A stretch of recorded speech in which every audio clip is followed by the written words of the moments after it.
La TVT au cœur de l'information.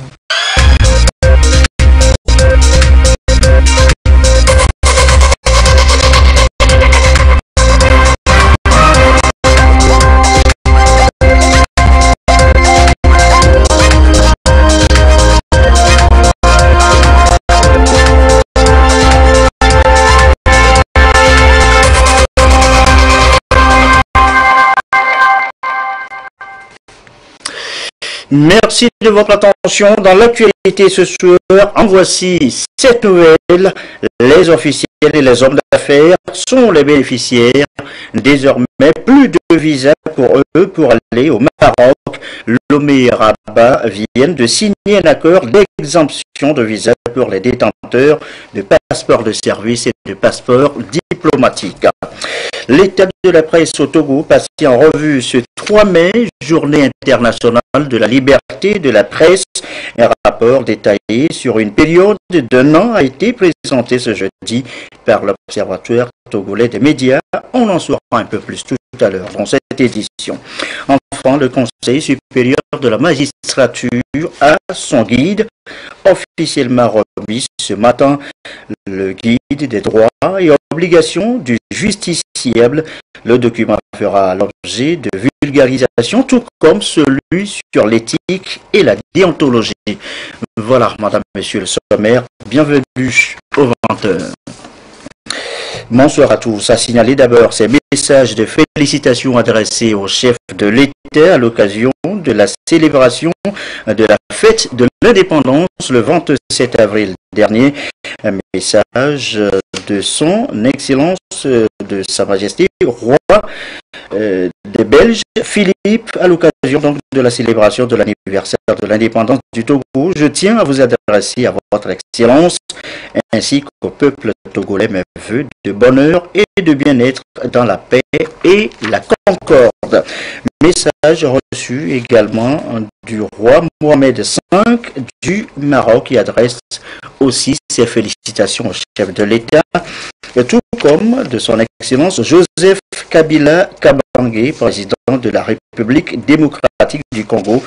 Message de félicitations adressé donc à l'occasion, je vous le disais, de la célébration de la fête de l'indépendance le 27 avril dernier. Direction ensuite la primature pour ces 2 audiences accordées ce matin par le chef du gouvernement. La première, c'est à une délégation de l'OIF conduite par son administrateur Adam Khan. Les discussions portaient sur la prochaine programmation de l'institution pour la période 2019-2022.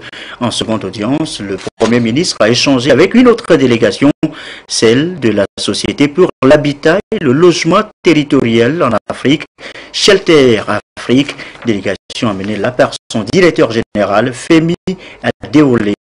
Je vous propose d'écouter les chefs de délégation, d'abord l'Organisation internationale de la francophonie, des propos recueillis par Christine Pétikialouté. Saluer donc le Premier ministre au nom de Madame Michael Jean, secrétaire général de la francophonie, au nom de la francophonie, et aussi faire le compte rendu des activités qui nous ont menées ici au Togo, à savoir la concertation entre donc les réseaux institutionnels de la francophonie et les correspondants nationaux sur la prochaine programmation de notre organisation pour les années 2019-2022. Je suis venu aussi avec un message donc de la secrétaire générale, aussi pour son Excellence le président fort, donc Gnassingbé, président de la République, concernant le dialogue politique au Togo et donc avec le soutien, l'accompagnement de la francophonie. We are privileged to have had a very good and warm reception by His Excellency the Prime Minister. Nous avons discuté de la population qui augmente Et à côté de cette croissance de la population, le besoin en termes de logement abordable a été abordé et nous avons discuté des mesures qui pourront permettre d'engager un partenariat entre Shelter Afrique et l'État de Togo, de sorte à soutenir la stratégie de développement de l'urbanisme, des projets qui sont dans le sens d'assainir les villes, des projets qui sont dans le sens de faire la promotion des programmes immobiliers. J'ai promis à son Excellence, Monsieur le Premier ministre, que nous allons développer un accord cadre qui sera la base d'un programme de construction de logements abordables et pour un coût global de l'ordre de 40 millions de dollars. Je voudrais signaler que ceci n'est pas le début de nos relations. Nous travaillons déjà avec le Togo et nous pensons que nous allons faire plus d'efforts de telle sorte que l'impact sera d'améliorer les conditions de vie au Togo. Le partenariat ne consistera pas seulement à produire des logements, ça va aussi créer des emplois, ça va aussi permettre d'améliorer de façon significative le cadre de vie pour la population. Et nous sommes très heureux d'avoir rencontré son Excellence, Monsieur le Premier ministre. C'est une autorité qui a de la vision de notre point de vue. Il est orienté sur les objectifs et nous serons très heureux de travailler avec lui et aussi avec le ministre de l'Habitat et de l'Urbanisme. Very happy. It's a pleasure to have met the Prime Minister. He's a fantastic leader. He's very focused, and we look forward to working in partnership with him and the Minister for Urbanism.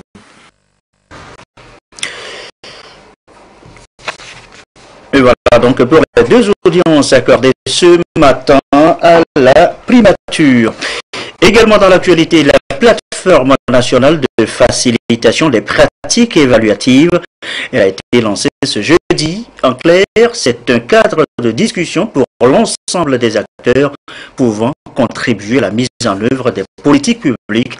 Les précisions dans ce reportage de Carmen Madjé à Capou.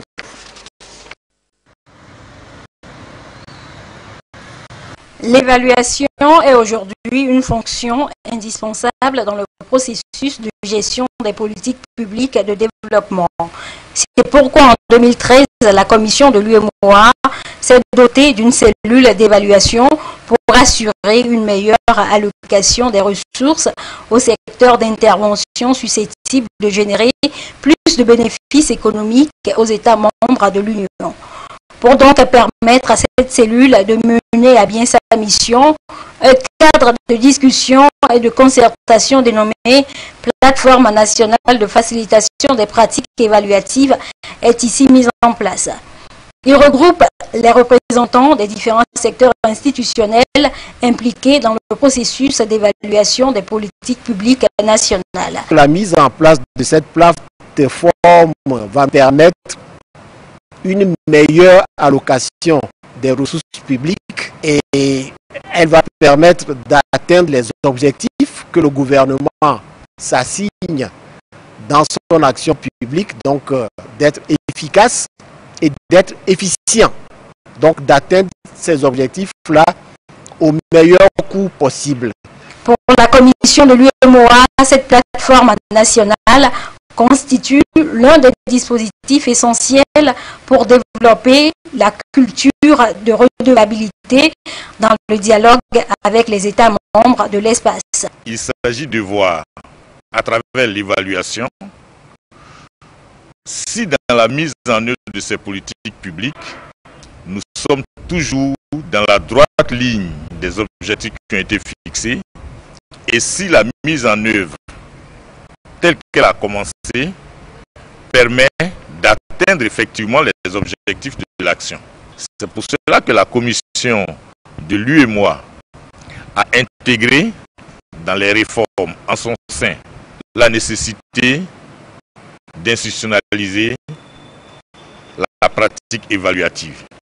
La plateforme nationale de facilitation des pratiques évaluatives du Togo sera donc une interface représentative qui va faciliter les processus de développement de la culture d'évaluation et partant assurer avec une meilleure efficacité l'atteinte des objectifs d'intégration de l'UEMOA. Cette nouvelle, je vous l'annonçais tout à l'heure en titre, vous êtes détenteur de passeport de service ou d'un passeport diplomatique. Eh bien désormais, plus de visa pour le Maroc. Lomé et Rabat viennent de signer un accord d'exemption de visa. Les officiels et surtout les hommes d'affaires sont les bénéficiaires. Prudence Zinsou. La diplomatie togolaise s'illustre de plus belle et s'oriente vers de nouvelles perspectives de coopération avec plusieurs États du continent et du reste du monde. En témoignent les bonnes relations de coopération entre le Togo et le Royaume du Maroc qui se concrétisent davantage à travers la décision de l'exemption de visas diplomatiques et de services entre les deux pays. La signature de cet accord d'exemption de visa est intervenue mercredi à Marrakech au Maroc entre le ministre Robert Dussé des Affaires étrangères, de la coopération et de l'intégration africaine et celui marocain Nasser Bourita à marge de la 5e conférence ministérielle du dialogue euro-africain sur la migration et le développement. Les hommes d'affaires et les diplomates des deux pays auront désormais la facilité d'effectuer leur voyage et mission sans visa, ce qui permettra non seulement de resserrer les liens diplomatiques, mais aussi améliorer le volume des échanges commerciaux entre Lomé et Rabat.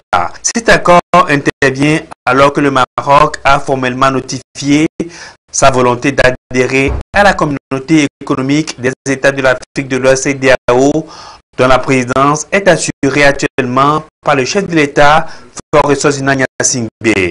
Depuis le début des années 2000, le Togo et le Maroc entretiennent des liens étroits aussi bien au niveau de la diplomatie que des transports aériens.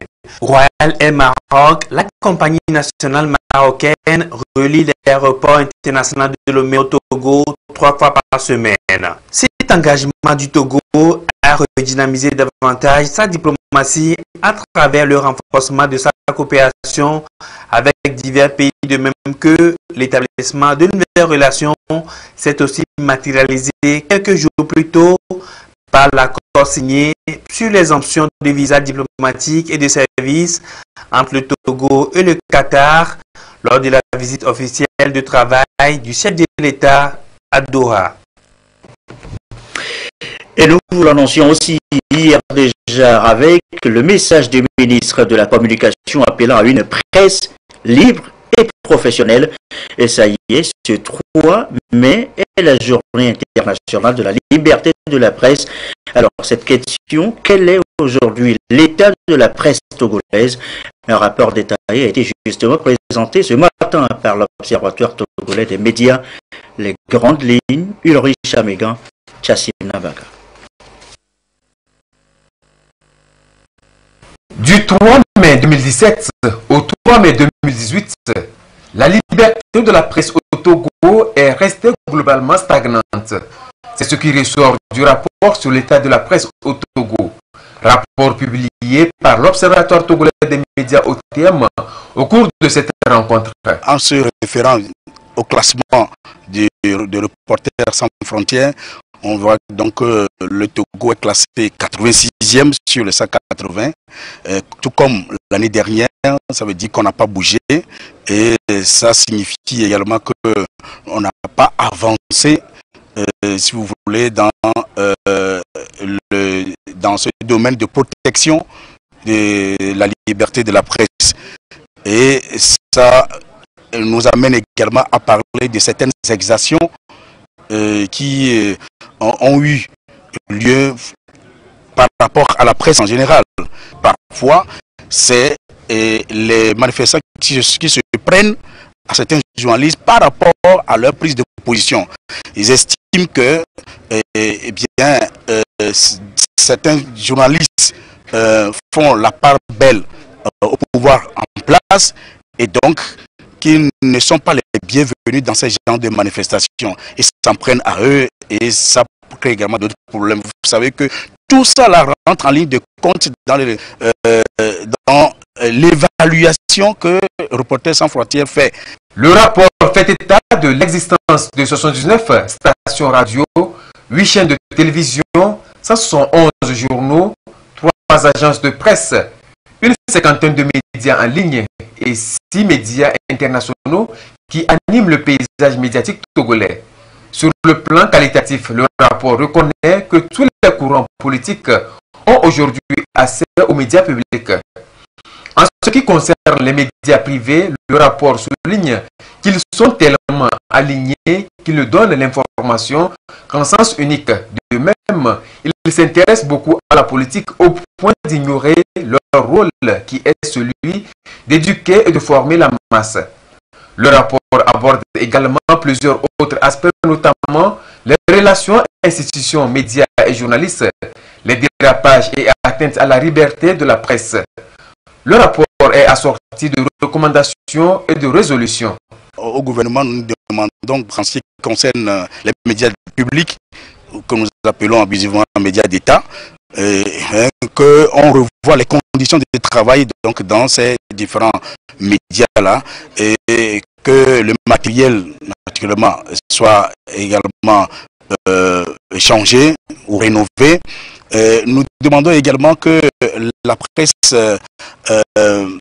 soit mieux financée. Vous savez que depuis les États généraux de 2014, il y a eu certaines recommandations qui ont demandé à ce que, par exemple, l'aide de l'État à la presse soit portée à 800 millions, que le gouvernement puisse créer un cadre propice de protection des journalistes et de protection même de cette liberté-là. La publication de ce rapport a été précédée par une conférence débat sur la thématique de la Journée internationale de la liberté de la presse qui porte sur médias, justice et état de droit, les contrepoids du pouvoir. La presse et la justice sont là pour rappeler la légalité républicaine qui doit être le soubassement de toute action des dirigeants. Tant que la légalité républicaine perd sa valeur dans un pays, eh bien le pays tombe dans l'anarchie ou dans les dérives et c'est toutes les forces négatives qui s'emparent des leviers du pouvoir. La liberté de la presse est une réalité au Togo. Mais cette réalité doit être renforcée. Il faut éviter les actes qui mettent en mal cette liberté. C'est pourquoi d'ailleurs nous saisissons l'occasion pour inviter tous les acteurs à s'activer intensément pour permettre aux journalistes de faire véritablement le travail et pour pérenniser la liberté de la presse, gage de la justice, de la démocratie et de l'état de droit. Le directeur de cabinet, Missite Kokou, représentant le ministre en charge de la communication, a souligné les efforts du gouvernement dans l'amélioration et la consolidation des acquis de la liberté de la presse au Togo, notamment la dépénalisation du délit de presse, l'aide de l'État à la presse et les états généraux de la presse. Il a dénoncé les dérives avant d'appeler les journalistes à plus de professionnalisme et de responsabilité. L'autre temps fort de cette rencontre est le lancement officiel du site internet de l'UJIT, l'Union des journalistes indépendants du Togo. Le site est conçu avec l'appui financier de la Fondation Friedrich Ebert. Et pour ce qui concerne l'information en elle-même, comment reconnaître le vrai du faux et faire la différence entre fausses nouvelles et canulaires. Et voilà les sujets auxquels s'attellent les journalistes de la presse caisse publique et privée depuis ce jeudi matin dans les locaux de la Banque ouest-africaine de développement, séance de formation et d'échange sur les fake news, entendez, fausses nouvelles et l'importance de la vérification des sources d'information, séance organisée donc par la BOAD. Phyllis Badier, Augustin Kossi. S'il est un phénomène qui n'épargne aucun internaute ou usager des réseaux sociaux aujourd'hui, c'est bien les fake news. De nouvelles terminologies pour désigner les fausses informations, tout simplement des canulars informatiques véhiculés à travers la toile. Ils séduisent par le poids des mots, le choc des images qui attirent irrésistiblement les regards et facilitent le partage sans réflexion. C'est une information délibérément fausse ou truquée, créée par un individu ou un média, juste pour induire en erreur le maximum de personnes. Il y a plusieurs éléments qui rentrent en compte pour déterminer une fake news. Déjà, la façon dont l'information est présentée, je prends du recul et je vois comment l'information est présentée, même si c'est une image, je vois comment l'image est présentée. J'essaie de voir les différentes sources. Si c'est une photo, il y a ce qu'on appelle les métadonnées, des données qui se retrouvent derrière la photo, pareil pour une vidéo. Et donc, ces métadonnées me permettent de déterminer les dates, les origines, les conditions dans lesquelles la photo a été prise. Et lorsqu'une image ou vidéo ou encore un mot est à la portée d'un internaute, faut-il le partager ou l'analyser d'abord? Les journalistes se doivent d'être à l'avant-garde du phénomène. Ici, au cours de cette formation initiée à leur endroit par la Banque ouest-africaine de développement BOAD, ils se familiarisent avec les outils devant leur permettre de reconnaître le vrai du faux. Beaucoup ne savent pas qu'ils s'exposent. Le code pénal en vigueur actuellement au Togo présente des articles qui peuvent nous être appliqués. Et quand vous relayez une fausse information qui porte atteinte à la dignité d'une personne, la personne peut vous poursuivre. On doit faire extrêmement attention à ce phénomène de mimer. Parce que quand tu mets ou quand tu partages, tu engages ta responsabilité. Et il faudrait être prêt à assumer cela. En tant que journaliste, tout ce que nous devons publier doit être bien sourcé, bien vérifié et refléter la vérité. Si des journalistes sont devenus des propagandeurs de fausses informations, ça entache la crédibilité de notre métier. Donc ce qui se fait, c'est que nous partageons avec nos confrères des outils qui peuvent nous permettre d'abord de vérifier une information. Si c'est une vraie information, si ce n'est pas une vraie information, si c'est du fake, qu'est-ce qui nous permet de savoir que c'est du fake? Nous avons attiré l'attention sur le titre d'un article, par exemple, sur cette phrase souvent, ou bien ce verbe qu'on demande toujours partager, partager. Un vrai article de presse ne demande pas forcément cette action de partager là. C'est dire que la seule et véritable ressource dont disposent les internautes pour ne pas tomber dans le piège des fake news reste et demeure le doute et la réflexion avant tout partage.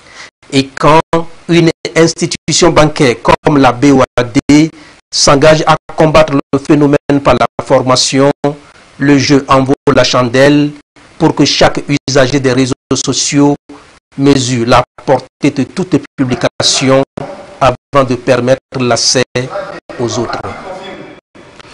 Et voilà donc pour les journalistes, les magistrats maintenant, le guide de droits et obligations de justiciable officiellement remis ce matin au Conseil supérieur de la magistrature. Le document fera bientôt l'objet de vulgarisation, tout comme celui sur l'éthique et la déontologie du magistrat. L'appropriation des contenus devrait aider à une justice de qualité et au service du peuple. Clémence Magnang, Clarisse Atikle. Le Conseil supérieur de la magistrature de plus en plus engagé pour une justice de qualité au service du peuple. Elle dispose désormais du guide des droits et obligations du justiciable et de la directive sur l'éthique et la déontologie du magistrat. Ces deux documents qui permettent aux justiciables de s'informer sur leurs droits et devoirs et les services auxquels ils peuvent prétendre sont remis au président du Conseil supérieur de la magistrature par l'ambassadeur de l'Union européenne au Togo. Nous essayons d'appuyer la justice togolaise pour la diffusion et notamment de la vision des droits et des obligations des justiciables pour que tout le monde soit au courant des droits et des obligations et aussi du côté des magistrats de la déontologie qu'il faut respecter dans tout ce domaine de la justice. C'est en effet l'Union européenne qui a appuyé l'édition de ces deux documents importants. C'est à travers le programme d'appui au secteur de la justice. Le Conseil supérieur de la magistrature se félicite donc de l'engagement et de la disponibilité de l'Union européenne à appuyer ce programme nécessaire à l'ancrage du système judiciaire togolais. Il est important que les populations connaissent leurs droits dans leur rapport avec la justice, mais aussi leurs devoirs, pour qu'ensemble nous puissions bâtir une justice qui serve la vérité. Cela est très important pour nous. Et donc, dès demain, il y aura le grand lancement de la grande campagne de vulgarisation de ces documents que nous avons élaborés pour permettre presque à tous les citoyens, à toutes les citoyennes, même aux étrangers vivant chez nous, de mieux connaître leurs droits, leurs devoirs pour les exercer dans l'objectif bien compris de l'édification de véritable état de droit. Destiné à être vulgarisé sur l'ensemble du territoire, le guide des droits et obligations du justiciable et la directive sur l'éthique et la déontologie du magistrat sont édités respectivement en 4500 et 500 exemplaires, en plus de 400 affiches pour une grande campagne de sensibilisation. Autre sujet évoqué ce soir dans l'actualité, la gouvernance au sein des systèmes financiers décentralisés. Une série de formations a lieu en ce moment sur la thématique. En clair, il s'agit d'apprendre aux acteurs à corriger les insuffisances constatées dans la gestion au niveau de ces institutions. Les explications de Serge Tastom et Luc Assis. Le Togo a enregistré au cours de ces 10 dernières années une floraison des systèmes financiers décentralisés SFD avec un niveau d'activité qui a plus que quintuplé. Malgré cette floraison, bon nombre d'entre eux ferment boutique très tôt pour cause de la mauvaise gestion.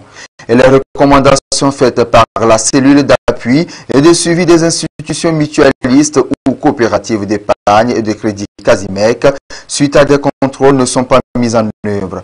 Une situation qui pénalise forcément les populations qui font de plus en plus confiance à ces institutions de microfinance. Leurs responsables sont ici formés pour corriger le tir en leur permettant d'exister dans le temps et de voler au secours des populations.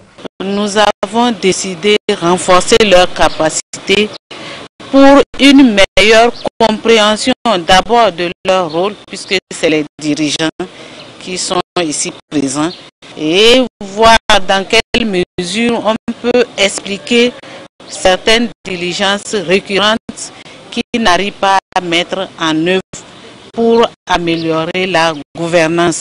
Portée par la direction de la promotion de la finance inclusive des PFI et la Casimec, cette formation apporte une plus-value au secteur de la microfinance afin qu'il soit plus apte à rendre des services financiers de qualité aux populations.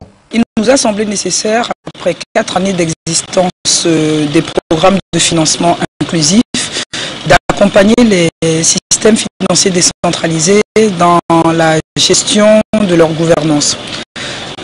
Cette formation a pour objectif principal de les outiller pour pouvoir acquérir plus de professionnalisme pour que les services financiers fournis aux populations les plus démunies et vulnérables situées en zone rurale que nous accompagnons soient à la même hauteur que les services financiers classiques.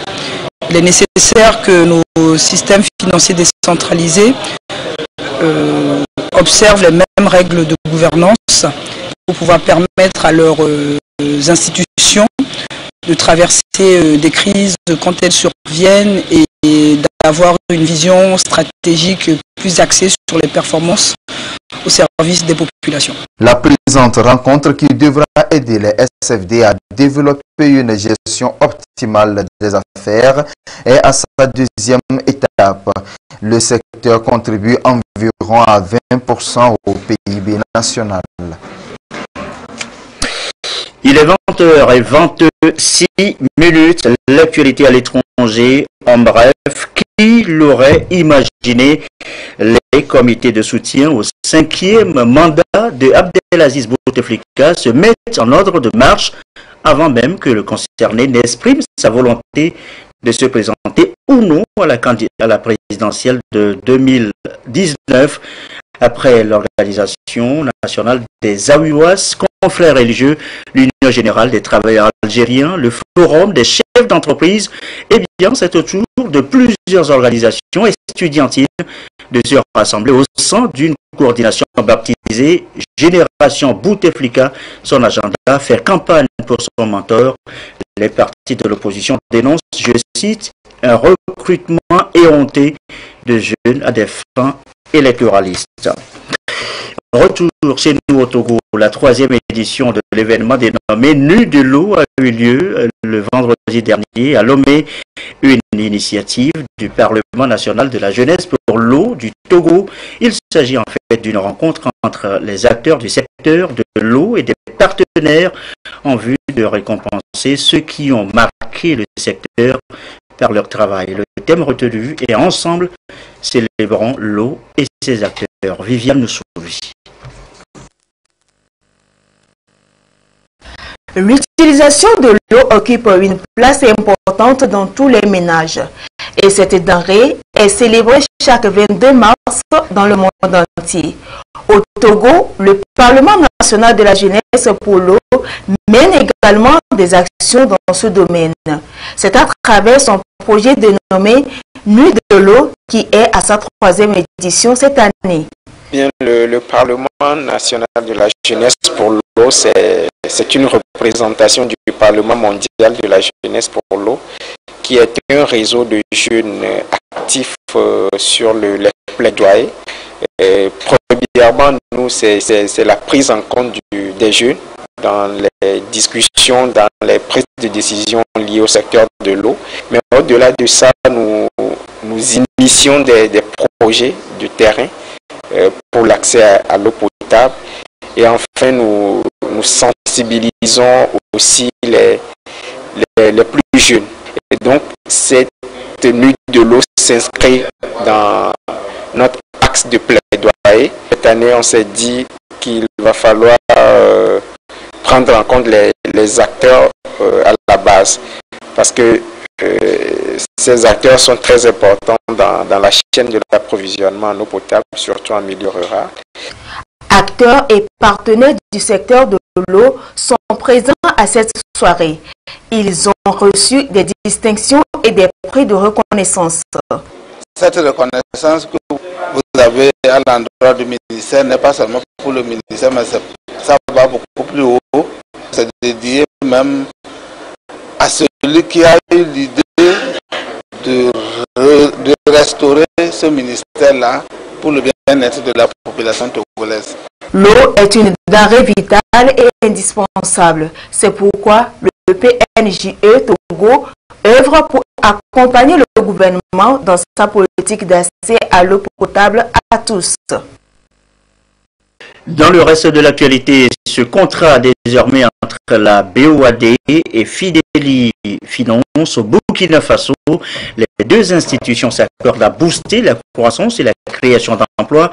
117 milliards de francs CFA sont mis à la disposition de Fidelis Finance. Philippe Badier, Augustin Kossi.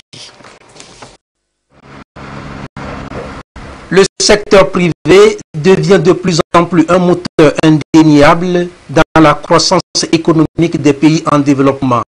Et malgré l'importance des petites et moyennes entreprises, elles sont souvent confrontées aux contraintes liées au financement du système bancaire et financier classique. Par cette signature du contrat de prêt, la Banque ouest-africaine de développement BOAD s'engage à accompagner Fidelis Finance Burkina Faso dans le financement des petites et moyennes entreprises dans l'Union économique et monétaire ouest-africaine UEMOA. 17 milliards de francs CFA pour soutenir la croissance et la compétitivité des entreprises. La présente cérémonie, qui constitue la 6e du genre entre la BOAD et Fidelis Finance Burkina Faso, traduit encore une fois l'excellence de la coopération entre les deux institutions, qui va porter sur un montant total de 17 milliards de francs CFA cumulés pour soutenir les petites et les moyennes entreprises de l'UEMOA en finançant leurs investissements dans le but d'augmenter leur productivité. La BOAD vise non seulement à contribuer à pallier les contraintes susvisées, mais aussi à soutenir le développement des activités de la succursale Fidelis Finance Côte d'Ivoire. Pour Fidelis Finance Burkina Faso, c'est une marque de confiance instaurée il y a 20 ans. De là, une cinquantaine de projets de développement vont être financés et par conséquent, plus de 350 emplois directs vont être créés. Cette année, nous fêterons dans quelques semaines les 20 ans de Fidelis. C'est donc 20 ans de partenariat que couronne cette convention, puisque la BOAD a été de ceux qui ont porté sur ces fonds bastinaux en 1998 notre établissement. Ces ressources vont contribuer au renforcement de notre position de société de crédit bail de référence au sein de l'Union. Ce qui va porter seulement pour les 3 derniers concours que nous avons reçus donc de la BOAD, l'impact donc en termes de création d'emplois à plus de 1500 emplois créés. Le grand enjeu de ce contrat de prêt entre les deux institutions reste donc l'identification des entrepreneurs porteurs de projets innovants à même de créer de l'emploi et stimuler la croissance. Déjà, la 5e ligne de ce projet de refinancement a permis la création d'environ 522 emplois, notamment dans les secteurs des BTP, les transports, les TIC, ainsi que du commerce et des services dans l'espace communautaire UEMOA. L'agréable joint à l'utile après la réunion à Lomé des correspondants de l'OIF, l'Organisation internationale de la francophonie. Un cocktail a rassemblé hier tous les participants. Soirée à la résidence de l'ambassadeur d'Égypte au Togo, Karim Chérif, président du groupe des ambassadeurs francophones. Reportage Tabita ici à Capo. C'est un cocktail dînatoire pour faire honneur à toutes les délégations de l'OIF, Organisation internationale de la francophonie présente au Togo, et surtout à l'administrateur, son Excellence M. Adama Ouane. Leur présence témoigne des avancées significatives que fait le Togo en matière de développement, tant sur le plan culturel que social.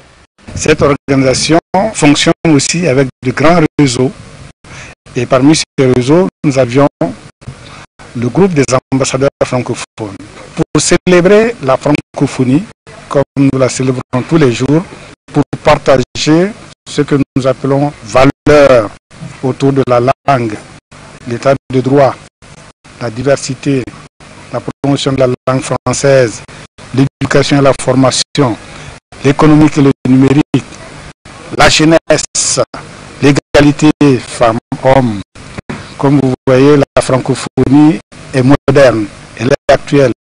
L'ambassadeur d'Égypte au Togo, Mohamed Karim Chérif, président du groupe des ambassadeurs francophones, se réjouit de cette rencontre qui va permettre de tisser plus les liens de coopération entre les États de l'OIF.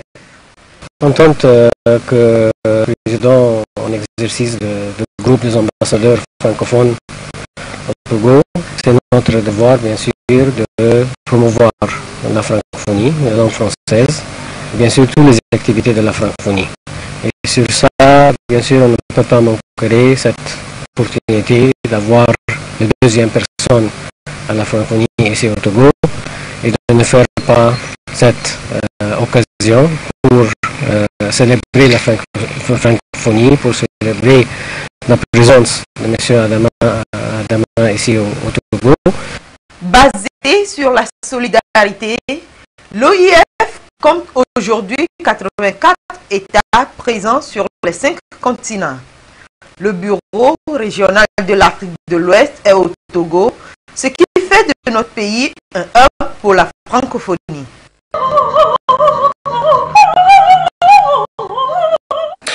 Et dernière partie de cette édition, le sport, le traditionnel sport de chaque jeudi. Et ça fait du plaisir de retrouver Claude Ama. Bonsoir. Bonsoir Yurson, le plaisir est partagé. On va parler de la fête du 1er mai, encore le 1er mai qui a été célébré sportivement à la SASOF mardi dernier. Effectivement, Gerson, c'était le mardi matin que les cadres et employés des sociétés de la zone franche se sont retrouvés au stade municipal de Lomé pour vivre la finale du tournoi organisé par l'Union fédérale des travailleurs de la zone franche, en abrégé UFETRASOF. Une finale gagnée par Sivop, vainqueur de Nocito. 3-1. Jean-Kofi Edéji.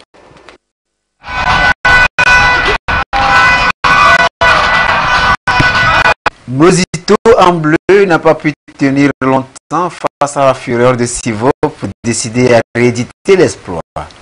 Vainqueur de la 4e édition, Sivop a mis toutes les chances de son côté pour enlever le 5e trophée. Chose que les Verts ont commencé à réaliser dès la 8e minute de jeu en ouvrant le score sur penalty. Dominés et confinés dans leur moitié de terrain, les Bleus ont encore encaissé un second but à la 24e minute avant de réagir. Ils sont quand même parvenus à réduire le score à la 39e minute. À la reprise, Nocito joue mieux les premiers instants, mais finit par baisser d'ardeur et se laisse noyer par le 3e but de Sivop. 3-1 pour Sivop. Score final. C'est vraiment un grand plaisir de ramener encore la coupe une fois de plus à la maison. Donc voilà, c'est un grand moment, un match très difficile, très serré, mais que du plaisir. En plus, on remporte la victoire à la fin, donc c'est vraiment une belle journée. Cette activité sportive qui réunit les travailleurs de la zone franche est à pérenniser. C'était dans un fair play complet et la zone franche a montré sa capacité de vivre en dehors des usines, dans une ambiance de fête, de convivialité entre les travailleurs des entreprises, d'une entreprise à l'autre. Je suis content. Un jeu social qui n'est pas du tout brutal. Et heureusement, on n'a pas eu de blessés. Nous allons communiquer plus pour que au moins une dizaine ou bien pourquoi pas 12 de sociétés puissent participer au tournoi. Les années à suivre. Médaille d'argent pour le finaliste Nocito. L'or et le trophée pour Sivop. Tous ceux qui sont là, qui observent le jeu, si on leur dit que c'est la zone franche, ils ne vont pas accepter puisqu'il y a une qualité de jeu.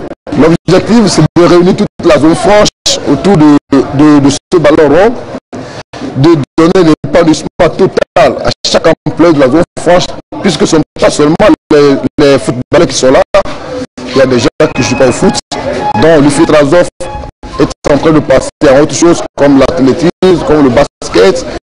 Donc une fois que ce quorum sera atteint, l'objectif sera atteint.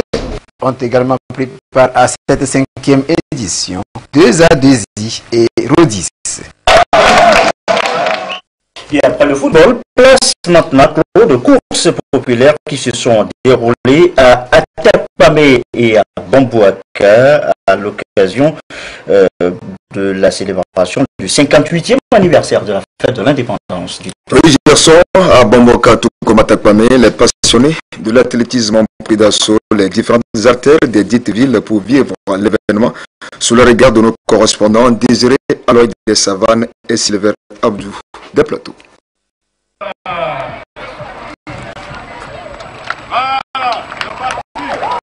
Sport de masse, une compétition à travers les artères de la ville de Tangouar.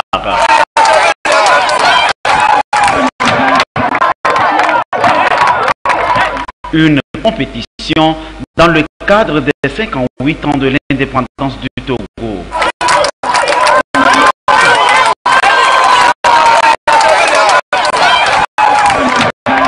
Les jeunes athlètes sont venus de toutes les préfectures de la région des Savanes. Ils relèvent de la Ligue de la région.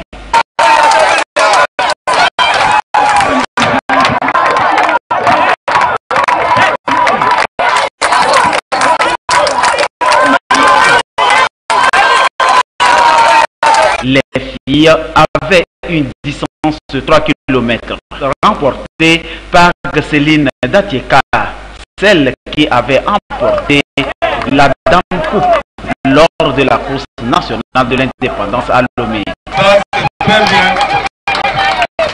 Côté des garçons, 5 km 8 à parcourir.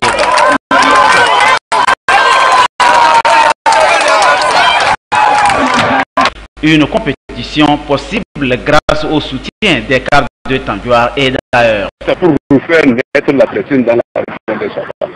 Ça traîne, mais ça va aller. Toute chose, au début, ça a toujours des problèmes. Mais nous allons nous en sortir. Sincèrement, mais nous, on a commencé et nous, on va continuer. Je crois que la région donnera à chacun de pouvoir quand même accompagner les athlètes de la savane. Parce que l'avenir, dans 2 ans, dans 3 ans, vous aurez les résultats. La Ligue des Savanes cherche par ce sport de masse détecter des talents pour mieux les accompagner. 92 athlètes, dont 30 filles, ont participé à la compétition.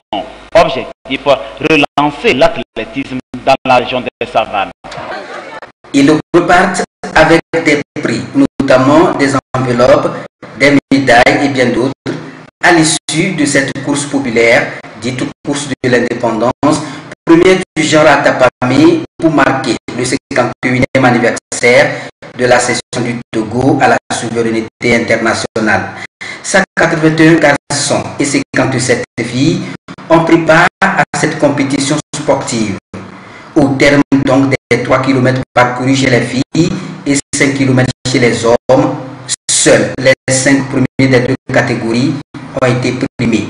Un peloton à la tête duquel Nakaïm du groupe des femmes et Sylvain Comlan dans la catégorie des hommes. L'ambition est de permettre aux jeunes de renouer avec cette discipline que le gouvernement entend promouvoir pour créer l'harmonie et l'entente mutuelle au sein de cette frange de la population. C'est une course que nous avons initiée pour encore réveiller les consciences des jeunes en ce qui concerne la paix, la cohésion sociale dans ce pays qui est le Togo. L'initiative du gouvernement est de parvenir à faire du sport au Togo un vecteur de développement pour créer une dynamique permettant de bien dénicher les talents et de les promouvoir davantage. Et voilà, donc ce sera tout pour la page des sports de ce jeudi. Oui, juste le temps de rappeler au public sportif que notre représentante en Ligue africaine des champions, l'AS Togo, reçoit au Royal Athletic Club de la Guinée-Conakry pour le compte de la première journée des les matchs de poule samedi au stade municipal de Lomé sous le coup de 16 h. Merci beaucoup Claude. On va refermer cette édition sur ces quelques communiqués du ministère du Développement à la base, de l'artisanat, de la jeunesse, de l'emploi des jeunes. Afin de mettre en œuvre les actions des projets de filets sociaux et services de base et d'opportunités d'emploi pour les jeunes vulnérables, des projets qui s'adressent aux populations les plus vulnérables de notre pays, l'Agence nationale d'appui au développement à la base a identifié avec l'appui de l'Institut national de la statistique, des études économiques et démographiques, 150 cantons les plus pauvres répartis dans la zone rurale des 5 régions suivant leurs contributions respectives à la pauvreté nationale. Au total, 650 communautés issues de 150 cantons les plus pauvres sont visées par ces deux projets de manière à répondre à la nécessité de réduction des inégalités de développement dans le pays.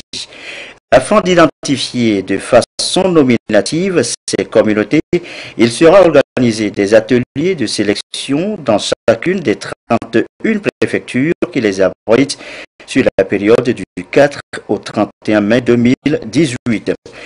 Ces ateliers seront des réunions publiques qui regrouperont les chefs de canton, les représentants des différentes communautés, les préfets des localités concernées et seront dédiés au tirage au sort des communautés devant bénéficier des différents projets.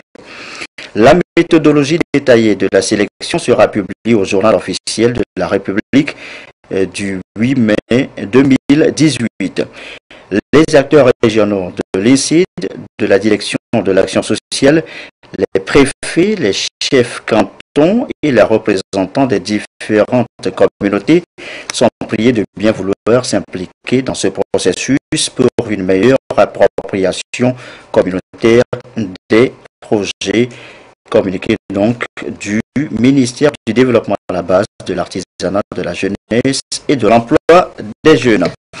Dernier communiqué ce soir, communiqué du gouvernement. Le gouvernement rappelle à la population togolaise que la traditionnelle opération Togo propre des premiers samedis aura lieu ce samedi 5 mai 2018 de 6h à 8h sur l'ensemble du territoire national. Il invite à cet effet les habitants des quartiers, des villes, les campagnes, les chefs des services administratifs, les responsables des sociétés publiques, parapubliques et privées, les autorités municipales, traditionnelles et religieuses, les comités de développement des quartiers, les associations et organisations de défense de l'environnement et de promotion du civisme et de la citoyenneté à se mobiliser massivement pour le succès de cette opération. Les associations et groupes organisés qui désirent bénéficier de la couverture médiatique des organes de presse publique et de l'assistance technique de la NASAP sont priés de prendre la tâche avec les leaders de la direction de la formation civique joignable au 90 91 55 11 et au 99 46 30 27 qui se chargeront de communiquer à ces services les lieux retenus pour les opérations de salubrité. Merci à vous qui nous suivez particulièrement ce soir à B, à PME et à PIA Kibaudet, comme d'habitude toujours fidèlement. Très belle soirée. À très bientôt.